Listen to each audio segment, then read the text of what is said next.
आज मैं आपके लिए लेके आई हूँ बहुत ही क्रिस्पी और करारे लेयरदार ये नमक पारे की रेसिपी। इन नमक पारों को आप झटपट से घर पे बना के तैयार करेंगे। बहुत ही क्रिस्पी करारे से ये बन के तैयार होते हैं।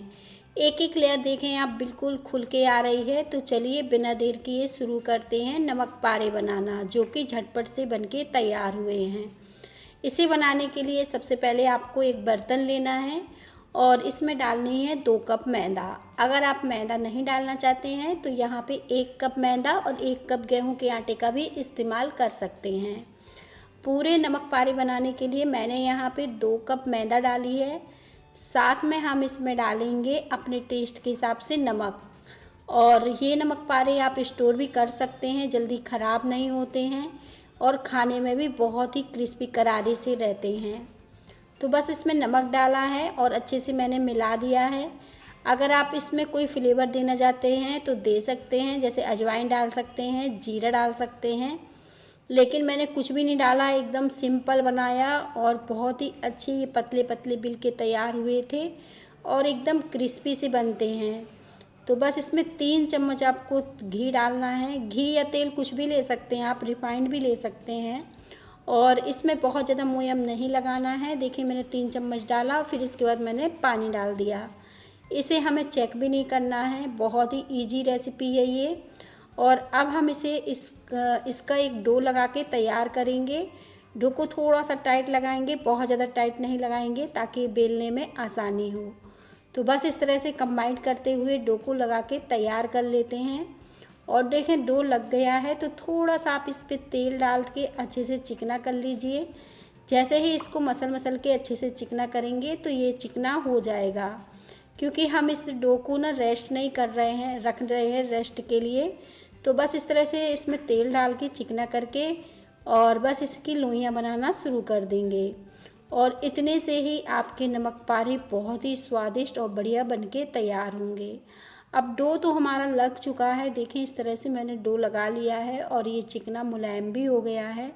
इसे हमें साइड रख देना है और दूसरी तैयारी करेंगे। यहाँ पे देखें एक बर्तन ले लेंगे और इसमें हम डालेंगे मैदा। यहाँ पे 3 चम्मच मैंने मैदा डाल दी है एक बर्तन में। साथ में इसमें रिफाइंड डाल दीजिएगा 3 चम्मच, और घी रिफाइंड कुछ भी ले सकते हैं जैसे मैंने बताया।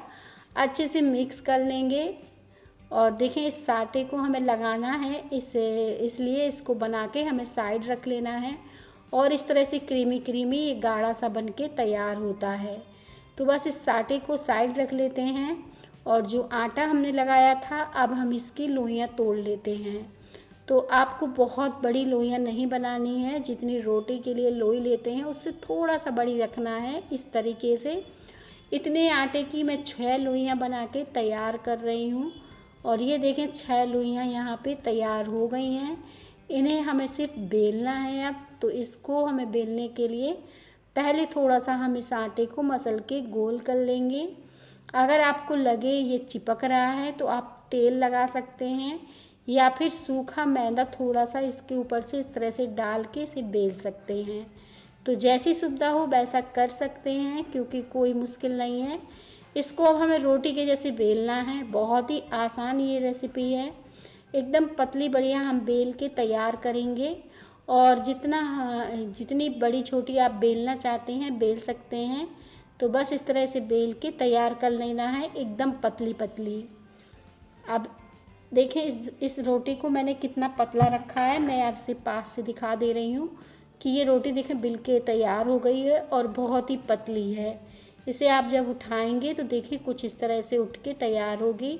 हाथ पे लेंगे तो इस तरह से देखें उंगलियां आपको इस तरह से आर पार दिखेंगी। तो बस इस तरह से सारी रोटियां बना के हमें रख लेना है, यानी 6 रोटियां हमें पहले बना लेना है और फिर इसके बाद ही हम नमक पारे बनाना शुरू करते हैं। तो बस इस सारी रोटियों को बेल के पहले हम साइड रख लेते हैं। एक एक करके सारी बेल लेंगे। बेलने के बाद देखें एक सीट हम इस तरह से रोटी की बिछा लेंगे। और ज़रूरी नहीं है इसे हम बिल्कुल गोल रखें, थोड़ा सा टेढ़ी मेढ़ी हो जाती है तो कोई दिक्कत नहीं। और बस इस तरह से देखें ये साटा जो है इसके ऊपर हाथों से अच्छे से फैला देना है। और इसी के ऊपर अब दूसरी रोटी भी हमें रख देना है। इस तरीके से। अगर थोड़ी सी रोटी छोटी बड़ी हो तो आप इस तरह से खींच के फैला सकते हैं और ये इजीली फैल जाएगी। अब हमें इसी तरह से बाकी की रोटियां भी इसके ऊपर फैला देनी है।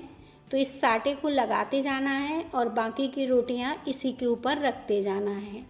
जितनी 6 रोटी हमने बनाई हैं 6 रोटियां इसके ऊपर हम एक साथ रखते जाएंगे। तो देखें इस तरह से रखते जाएंगे। अब हमने देखें सारी रोटियां इसी के ऊपर अच्छे से सेट कर दी हैं। इस तरीके से ये सेट हो गई हैं और लास्ट वाली जब मैंने रखी तो इसके ऊपर कुछ भी नहीं लगाना है और इसे भी एक सा कर दिया है।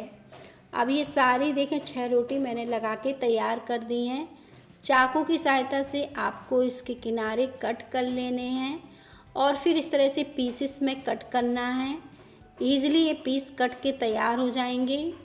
अब हम देखें एक आप इस तरह से उठा के एक एक करके इस तरह से काट के तैयार कर सकते हैं और इसे देखें इस तरह से फ़ोल्ड करते जाना है। हल्का सा घुमा के इस तरीके से फ़ोल्ड कर लेना है ताकि ये खुले नहीं। और अगर एक साथ आप सारी काटना चाहें तो इस तरह से भी काट के तैयार कर सकते हो या फिर एक एक निकाल के भी काट सकते हो। तो देखें सारी मैंने काट ली हैं और इन्हें निकाल के अब हम फोल्ड करते जाएंगे कुछ इस तरह से।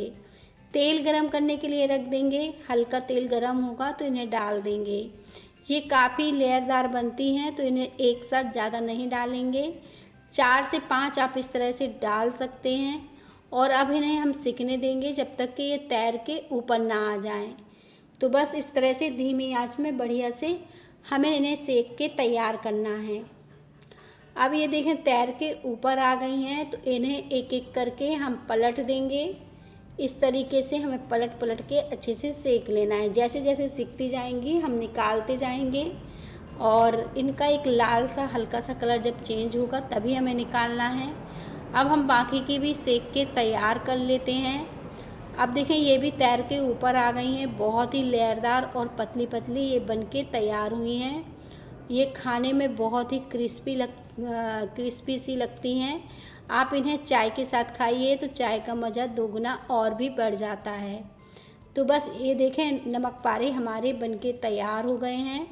हमने सारे अच्छे से सेक के तैयार कर दिए हैं। एकदम लेयरदार हैं और सबसे अच्छी बात बहुत ही क्रिस्पी करारे से हैं। मैं इन्हें तोड़ के दिखा रही हूँ। एक एक लेयर आपकी अच्छे से टूटेगी और ये अंदर तक बढ़िया से सिक के तैयार भी होते हैं। रेसिपी अच्छी लगे तो रेसिपी को लाइक करिएगा